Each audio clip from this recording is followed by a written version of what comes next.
Hoje faremos uma apresentação sobre o Programa Nacional de Controle da Raiva dos Herbívoros para a disciplina de Saúde Pública. O grupo é composto por Maria Gabriela Ferreira, Mariana Vilela, Lohana Alves e Luana Mantovani.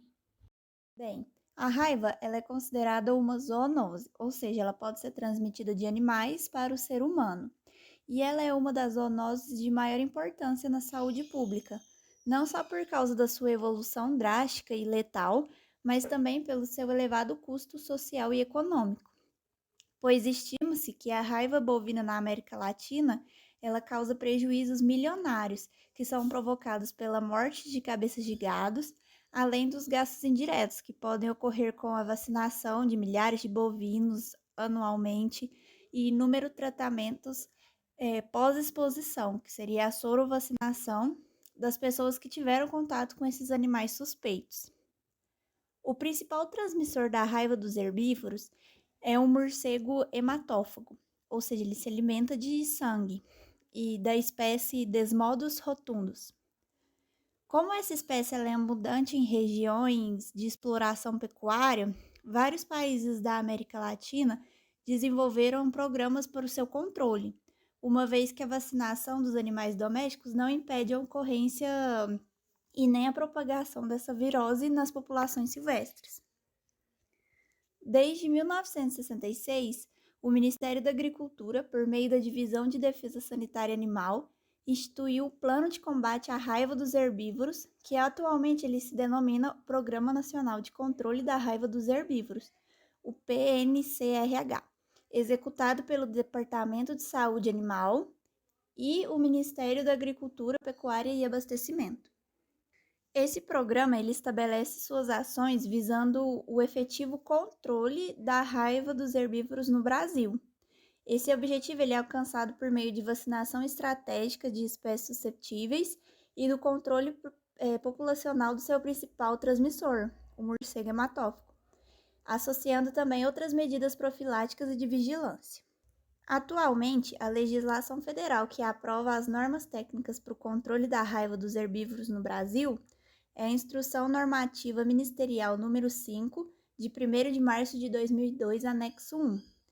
Várias unidades da federação, elas possuem uma legislação própria, ou seja, que detalha as ações específicas sobre o programa em nível estadual, reforçando as normas federais.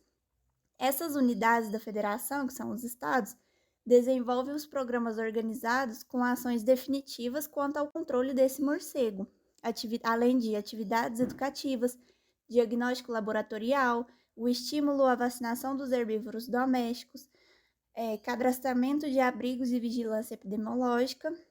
E essas ações elas são necessárias e devem ser ampliadas a todos os estados brasileiros. O primeiro diagnóstico da raiva paralítica de bovinos no Brasil foi realizado em 1911 no estado de Santa Catarina, quando houve também a identificação do corpúsculo de Negri, que é patognomônico da doença.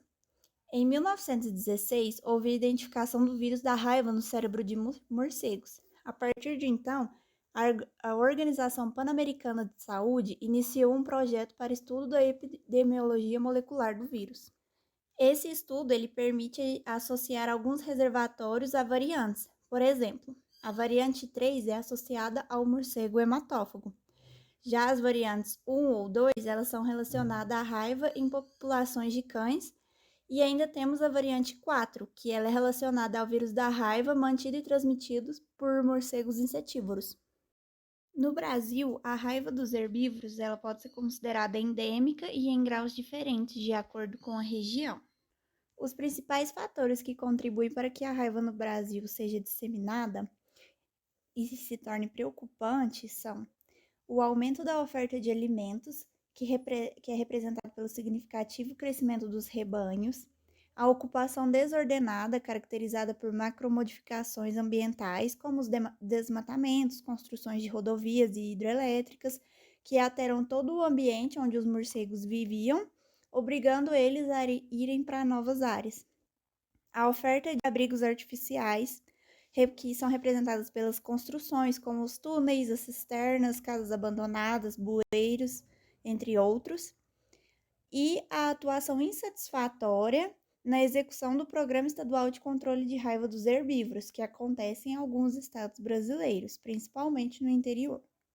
Nas imagens, nós notamos a distribuição espacial da raiva bovina no estado de Goiás, a primeira no período de 2001 a 2005 e a segunda no período de 2011 a 2016. Verificamos que no período entre 2001 e 2005, a raiva bovina ela assumiu comportamento expansivo e agressivo nos estados, principalmente nas mesorregiões Norte e Sul, e atingiu 63,41% dos municípios do estado. O caráter epidêmico da raiva bovina presenciado entre esses anos indica a presença de algum fenômeno ou algum evento que proporcionou essas profundas mudanças na natureza e na ecologia dos transmissores para que fosse tão agressivo. Nessa respectiva época, o cultivo agrícola rapidamente demandou a necessidade de investimentos em urbanizações para atender o crescimento demográfico e em infraestrutura, como pontes, rodovias, ferrovias, importantes para a produção e o escoamento agrícola para os grandes centros comerciais. Com o tempo, essas construções foram sendo abandonadas, outras, pelas próprias características, passaram a abrigar grandes colônias de morcegos que encontraram ali as condições ideais para proteção e reprodução. Já no período de 2011 a 2016, a gente nota uma diminuição significativa no número dos municípios positivos. Isso reflete as ações da vigilância e do controle aplicados pelo órgão oficial de defesa sanitária estadual, segundo o Programa de Controle de Raiva dos Herbívoros, onde ficou estabelecido as áreas de alto e baixo risco para ocorrência de raiva nos herbívoros no estado de Goiás e, consequentemente, também as ações de vacinação obrigatória do rebanho bovino e bubalino. As melhorias estruturais sofridas pela instituição nesse período e a contratação de pessoal qualificado a partir de 2009 também contribuíram para a redução da incidência dessa enfermidade no estado. Olá, boa tarde. Eu vou falar para vocês um pouco agora sobre a criação do Programa Nacional de Controle da Raiva em Herbívoros. Inicialmente, foi instituído em 1966 o Plano de Combate à Raiva nos Herbívoros, e atualmente ele leva esse nome de Programa Nacional de Controle da Raiva em Herbívoros, PNCRH, e ele é executado por dois órgãos principalmente.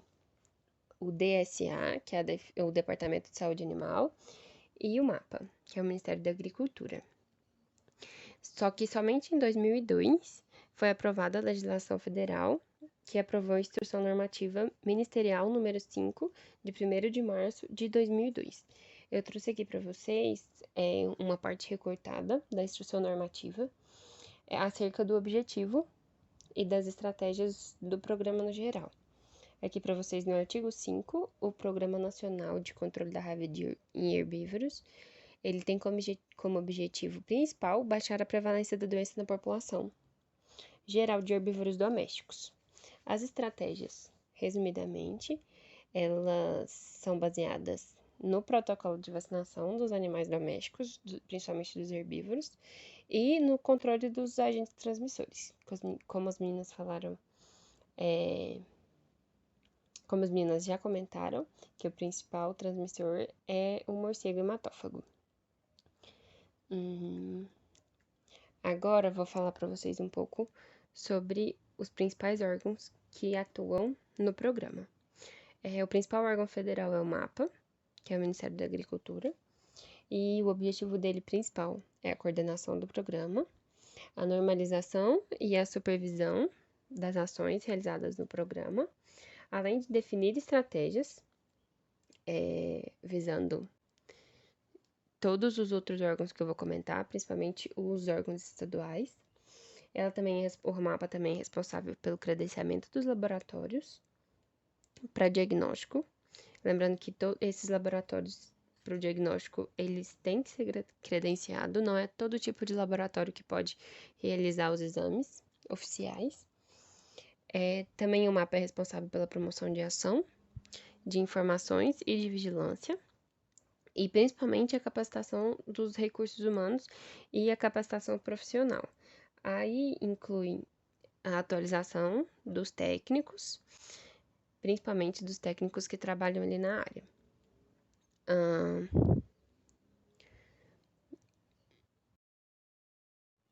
Outra competência do mapa também é dar apoio financeiro para o programa no geral, principalmente para os órgãos estaduais, que eu vou falar logo a seguir. Os órgãos estaduais, eles são denominados DSA, que são os órgãos de defesa de sanidade animal, e são de sua competência a execução do plano no âmbito estadual, né? O cadastramento das propriedades rurais, e eles também são responsáveis por cadastrar e monitorar os abrigos de morcegos hematófagos. Eles também são responsáveis por fazer a vigilância nas áreas de risco e por realizar atendimentos em áreas de foco. Também são responsáveis pela educação sanitária a nível estadual e também pela fiscalização da vacinação dos rebanhos. E também, esses órgãos estaduais, eles são responsáveis por fornecer informações ao mapa sobre todo o desenvolvimento do plano, o desenvolvimento em âmbito estadual, né? Aí também, a gente tem o Comitê Científico Consultivo da Raiva, que também foi criado pelo mapa, e ele faz parte de uma equipe multidisciplinar e multi-institucional, que significa são uma equipe que tem vários atuantes e tem vários tipos de formação, e todos eles têm um objetivo de dar suporte técnico científico ao Departamento de Saúde Animal, realizando pesquisas, realizando realmente para ver se o projeto se o programa ele tá tendo eficiência. E como eu já falei, todo esse comitê ele tem o objetivo de trazer melhoras no programa e discutir e avaliar as estratégias que estão sendo eficazes e as estratégias que não estão sendo tão eficazes, se tratando de profilaxia e controle da raiva em herbívoros. Agora eu vou falar para vocês um pouco acerca da notificação. Quando deve ser notificado, né? O proprietário ele deve notificar o serviço veterinário oficial mediante qualquer suspeita do caso. Pode ser que o animal tenha suspeita de alguma encefalopatia, pode ser também que o animal ele somente tenha uma mordedura de morcego, também deve ser notificado o serviço veterinário oficial. E também, se a propriedade tiver algum abrigo de morcego, também deve fazer essa notificação. E como essa enfermidade ela é de notificação compulsória, cabe sanção legal ao proprietário se ele não notificar esses aspectos que eu falei para vocês. Acerca dos profissionais, eles devem informar a defesa sanitária quando eles chegam numa propriedade e eles têm suspeita de raiva nos animais. E, mediante, né, a suspeita, o serviço veterinário oficial, ele vai entrar em ação. E quais são as suas funções? Ele deve atender rapidamente essa notificação. Chegando na propriedade, ele deve colher o material para o diagnóstico. Se necessário, ele deve fazer o controle populacional dos morcegos, orientar o proprietário sobre questões de vacinação, ali na área do foco e nas áreas ao redor do foco, que a gente chama de áreas de perifoco. E esse material coletado, ele deve ser encaminhado para o laboratório credenciado pelo mapa. Somente esse laboratório credenciado pode realizar os exames. E a coleta desse material para a realização dos exames, ele deve ser feito preferencialmente por esse médico veterinário do serviço oficial. Contudo, quando não é possível ser feita a coleta por esse profissional, o médico veterinário autônomo, ele também pode fazer a coleta desse material. Dessa forma, o ideal é que a defesa sanitária estadual informe todos os veterinários autônomos, sobre as ações referentes ao programa e bem como como o veterinário deve agir em alguma situação que ele tenha suspeita de caso de raiva. Como a extensão territorial do Brasil é muito grande, pode ser que outros profissionais ou até mesmo os proprietários possam fazer a coleta desse material para a realização do exame oficial. Só que assim, como esses outros profissionais e os proprietários eles não são capacitados para isso, o ideal é sempre evitar esse tipo de situação. Então, caso não possa outro tipo de profissional realmente especializado em colher material, o proprietário, ele pode fazer essa coleta.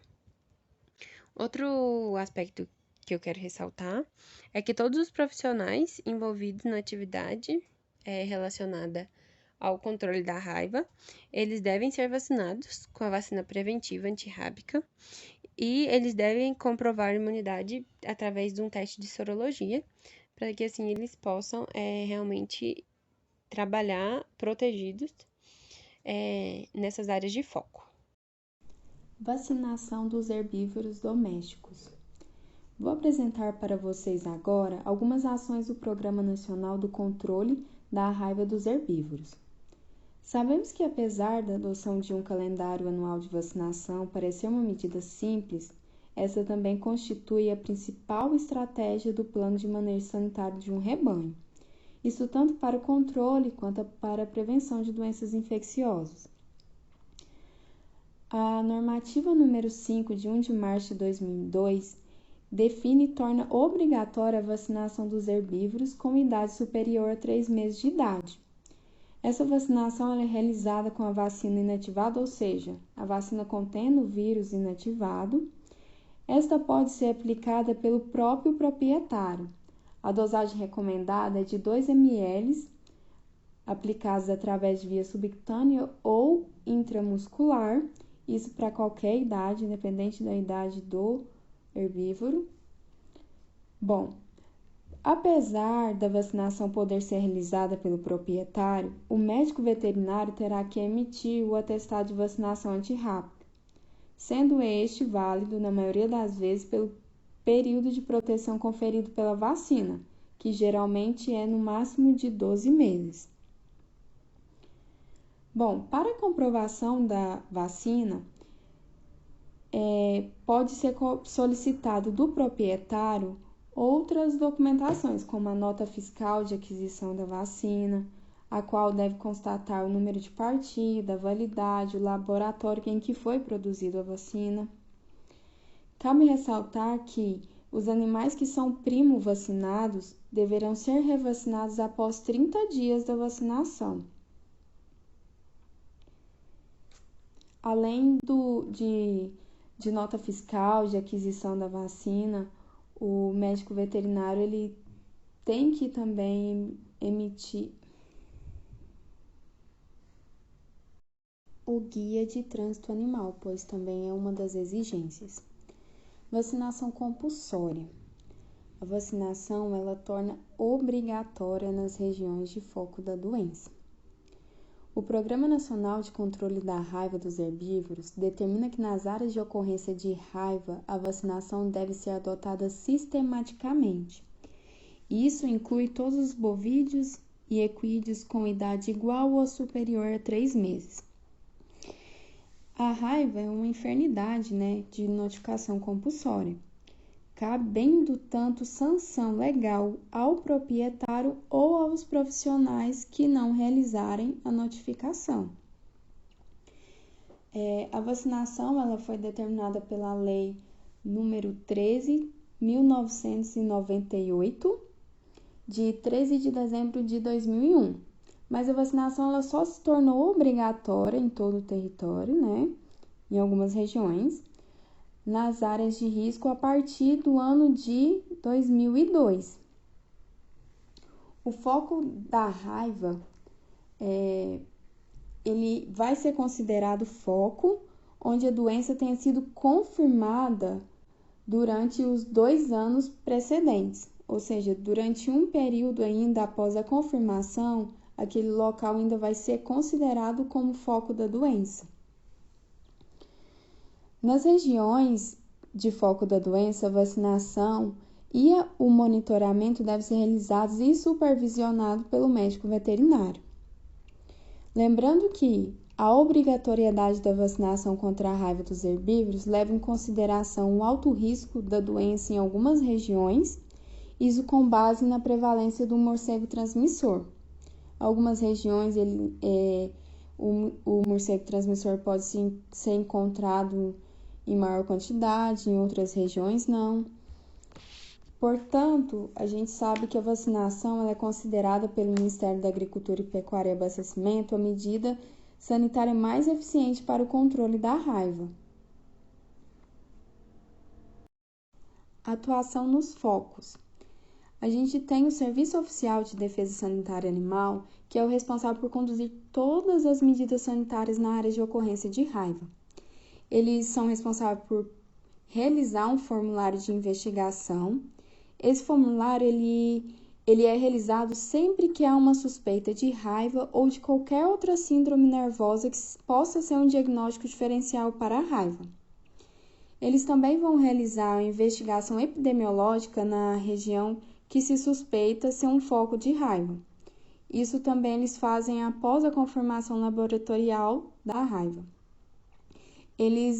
Após ter a confirmação, a próxima medida preventiva será determinar a origem, que será o foco da doença, e a extensão, que as proporções também, né, que vão tomar essa doença nas áreas próximas ao foco inicial.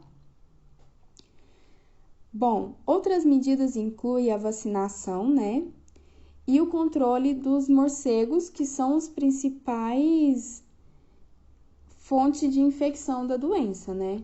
Após um determinado período, a região que é considerada foco da doença, ela ainda vai ser considerada por um longo período de tempo. E o Serviço Oficial de Defesa Sanitária, ele será responsável, assim como os médicos veterinários, de realizar visitas periódicas neste local. Tem também algumas estratégias de vacinação e controle. Elas se dão basicamente de duas formas. O modelo em círculos concêntricos. Estes são utilizados nas áreas em que os focos ocorrem de uma forma dispersa, ou seja, se não tem uma previsão da direção e progressão de novos casos. É incerto, não dá para ter uma certeza para onde vai progredir, qual será a próxima localidade que vai ter surtos da doença. O modelo de bloqueio linear é uma estratégia utilizada nos casos em que os focos seguem uma direção específica. Por exemplo, o foco de uma doença ele pode acompanhar o curso de um rio, uma cadeia montanhosa. Tendo em vista que o morcego infectado pode transmitir a doença para outros lugares em até num raio de 12 km de distância do foco inicial, a vacinação focal e perifocal deverão ser adotadas abrangendo um raio de 12 km da região do foco inicial. Bom, independente de onde seja o foco, as ações de bloqueio de progressão da raiva, elas devem sempre ser realizadas da periferia para o centro do foco, como a gente pode ver na imagem colocada aí no slide. Assim como o controle dos morcegos transmissores, ele também deve ser intensificado, considerando um raio de 12 km do foco inicial. Tem-se vários métodos, como método direto e indireto, para o controle dos morcegos hematófagos. Bom, o método direto, ele seria basicamente, consiste na captura e na aplicação de vampiricidas no dorso desses morcegos. Geralmente, essa substância é uma substância anticoagulante que será aplicada nos morcegos. O método indireto é a aplicação do vampiricida no dorso do animal em que se tem as mordeduras.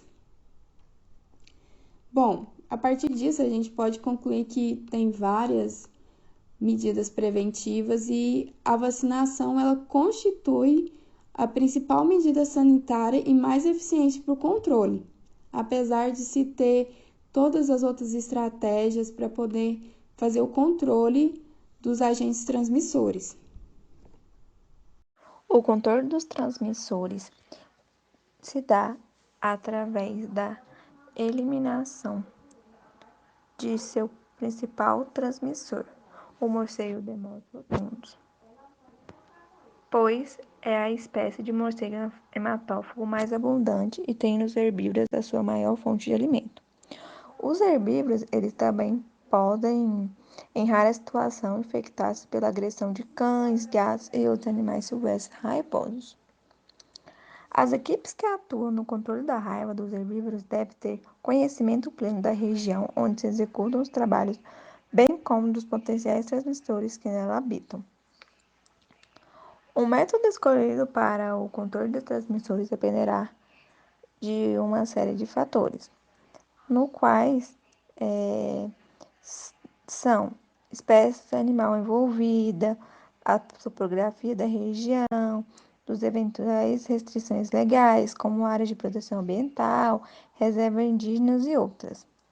O método para o controle de morcegos hematófagos está baseado principalmente na utilização de substâncias anticoagulantes específicas, como a varfarina, e os métodos de controle eles devem ser seletivos e executados corretamente, de tal forma a atingir unicamente os morcegos hematófagos da espécie, de modos rotundos, não causando dano ou transtorno algum a outras espécies, que desempenham um papel importante na manutenção do equilíbrio ecológico. O método de controle, ele é seletivo e pode ser dividido em método seletivo direto ou método seletivo indireto, no qual, no método seletivo indireto, não há necessidade da captura dos morcegos hematófagos, consistindo na aplicação tópica de 2 gramas de pasta vampiricida, no qual contém o princípio ativo a varfarina, e essa pasta vampiricida ela é colocada ao redor das mordeduras recentes de morcegos hematófagos. Os produtos vampiricidas eles também poderão ser empregados, sendo de especial utilidade na bovinocultura de corte, e nesses sistemas de controle são eliminados apenas os morcegos hematófagos agressores, considerando que tendem a retornar em dias consecutivos ao mesmo ferimento para se alimentar. O uso tópico da pasta na agressão ela deve ser repetido enquanto o animal estiver sendo espoliado.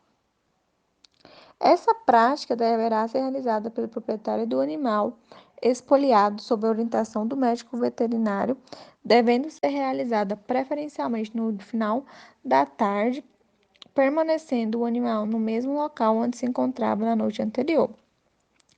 Essa prática ela deve ser estimulada pelos profissionais dos serviços de defesa sanitária animal nos estados e é fundamental que os produtores sejam orientados a incorporar no manejo sanitário dos rebanhos o hábito de monitorar seus animais a presença de lesões provocadas por morcegos hematófagos. Já no método seletivo direto, a necessidade da captura do morcego hematófago e a aplicação tópica do vampiricida em seu dorso. Ao ser ingerido pelo morcego que entrar em contato, o princípio ativo ele provocará hemorragias internas, matando o animal que ingeriu essa substância. Para a execução desse método, o morcego hematófago ele deverá ser capturado preferencialmente junto à sua fonte de alimentação, ou seja, deve ser capturado junto ao curral. Os morcegos de modos rotundos poderão ser capturados também diretamente no seu abrigo quando for artificial e nas proximidades dos abrigos naturais, como as cavernas e furnas. Excepcionalmente e mediante autorização do IBAMA, poderá ser promovida a captura no interior de abrigos naturais. O método seletivo direto ele somente deverá ser executado pelos serviços oficiais por técnicos devidamente capacitados e equipados para a execução correta dessa atividade, devendo o profissional retornar à propriedade para avaliação efetiva das ações que foram feitas, no qual os profissionais dos serviços estaduais de defesa sanitária animal deverão, sempre que solicitados oficialmente em caráter excepcional, auxiliar as autoridades de saúde pública no controle de morcegos hematófagos que estejam espoliando humanos. A educação sanitária e a divulgação das ações preventivas têm como objetivo maior, na área animal, a promoção da saúde animal, humana e do meio ambiente, a partir da conscientização e do consequente comprometimento de todos os segmentos da cadeia produtiva e da sociedade em geral. Na busca de soluções para o efetivo controle da raiva dos herbívoros, a organização das diferentes representações se uniram para favorecer uma condição extremamente favorável para a articulação e execução das medidas preconizadas de controle da doença, no qual recomenda-se que sejam ouvidas também os Conselhos Municipais de Saúde e de Desenvolvimento Rural. As ações educativas dos profissionais envolvidos com o programa deverão incentivar a mudança de comportamento do pecuarista para que passe a comunicar ao serviço de defesa sanitária mais próximo da sua propriedade sobre a suspeita de raiva ou sobre a expoliação produzida por morcegos hematófagos em animais na sua propriedade ou região, vacinar o rebanho quando necessário, aplicar a substância bactericida ao redor das lesões recentes nos herbívoros provocados por morcegos hematófagos e comunicar a morte dos animais aos médicos veterinários e dos serviços sociais. Em que, para atingir o objetivo da educação sanitária e da divulgação das ações preventivas, deverão ser utilizadas técnicas, recursos e meios de comunicação, bem como ações educativas específicas visando a participação efetiva do pecuarista em relação ao seu papel central na notificação imediata de toda e qualquer suspeita de raiva, além da notificação da ocorrência de animais agredidos por morcegos hematófagos e do conhecimento da existência de abrigos de morcego. Deve-se também orientar o uso de pastas vampiricidas nos animais espoliados. E a prática de controle dos transmissores ela deve ser estimulada pelos profissionais dos serviços de defesa sanitária animal nos estados. Portanto, algumas considerações em relação ao Programa Nacional de Controle da Raiva dos Herbívoros devem ser evidenciadas, no qual o Programa Nacional de Controle da Raiva dos Herbívoros é uma ferramenta de extrema importância para a erradicação, orientação e auxílio no que se refere a essa zoonose, onde a raiva dos herbívoros precisa ser um fator conhecido para os pecuaristas e para a comunidade juntamente com a sua ação. O Plano Nacional de Controle da Raiva dos Herbívoros é uma medida de educação sanitária que precisa ser mais difundida e considerada diante da conscientização dos processos corretos que precisam ser feitos. E também falar que a raiva é uma importante zoonose que precisa ser mais evidenciada nos herbívoros e levada em consideração diante aos casos clínicos encontrados a campo.